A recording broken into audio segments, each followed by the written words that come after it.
Bonjour, eh bien aujourd'hui nous allons préparer les fêtes ensemble. Vous l'avez compris, nous allons déguster des bulles, c'est-à-dire notre andante bien évidemment. L'andante 2023, bio toujours, en vin de France cette fois et non pas en IGP Île de Beauté. Pourquoi pas en IGP? Tout simplement parce qu'il n'y a pas dans le cahier des charges IGP Île de Beauté de la place pour les pétnates.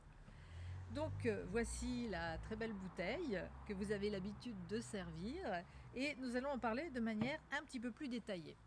Vous vous souvenez bien sûr qu'il est en 100% Sauvignon, c'est le cépage. J'ai dit pétnat, mais l'andante c'est un pétnat, mais qu'est-ce que c'est qu'un pétnat?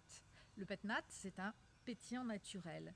Le pétillant naturel se différencie des champagnes, des créments, se rapproche de la méthode ancestrale et il est fait de manière différente.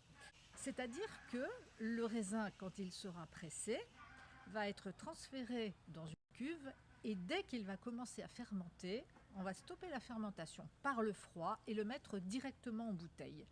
Et c'est dans la bouteille qu'il va faire sa fermentation. Il sera ensuite capsulé et restera un peu quelques mois avant d'être commercialisé. C'est la raison pour laquelle il va faire fermentation à l'intérieur de la bouteille et qu'on aura de la matière. On en reparlera tout à l'heure.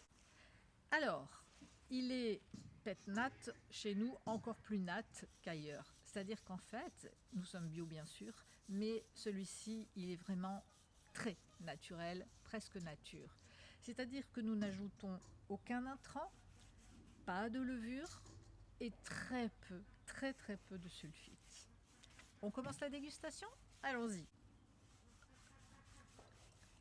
La robe d'un beau jaune doré est trouble. Est trouble parce qu'il y a, comme je vous disais, beaucoup de matière en suspension, parce que la vinification a été faite à l'intérieur de la bouteille. Le nez.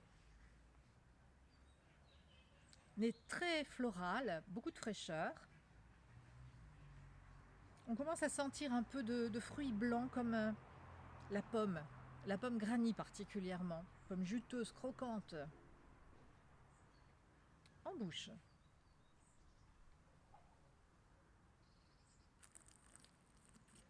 Il y a beaucoup de mâche justement dû à cette matière. Elle est très parfumée. Les fruits blancs, la pomme, on les sent bien également. Les bulles sont très fines, ça donne un vin très élégant. Et il y a une persistance en bouche aromatique qui reste un bon moment. En résumé, pour le client, on pourra lui dire que c'est un blanc effervescent, fine bulle, pétnat bien évidemment, aromatique et fruité. Ce vin a très peu de sucre résiduel. À la différence, par exemple, des muscats pétillants de Corse, qui sont très sucrés, beaucoup plus lourds. Celui-ci est très léger. Comment vous allez l'accorder alors, ce vin? Eh bien, je pense que d'abord, vous allez commencer par le boire en apéritif, tel quel. C'est un vrai plaisir. Au dessert, c'est évident, avec un sorbet aux poires, une tarte aux pommes, un chèvre frais au miel. Eh bien voilà, nous sommes arrivés au terme de cette dégustation.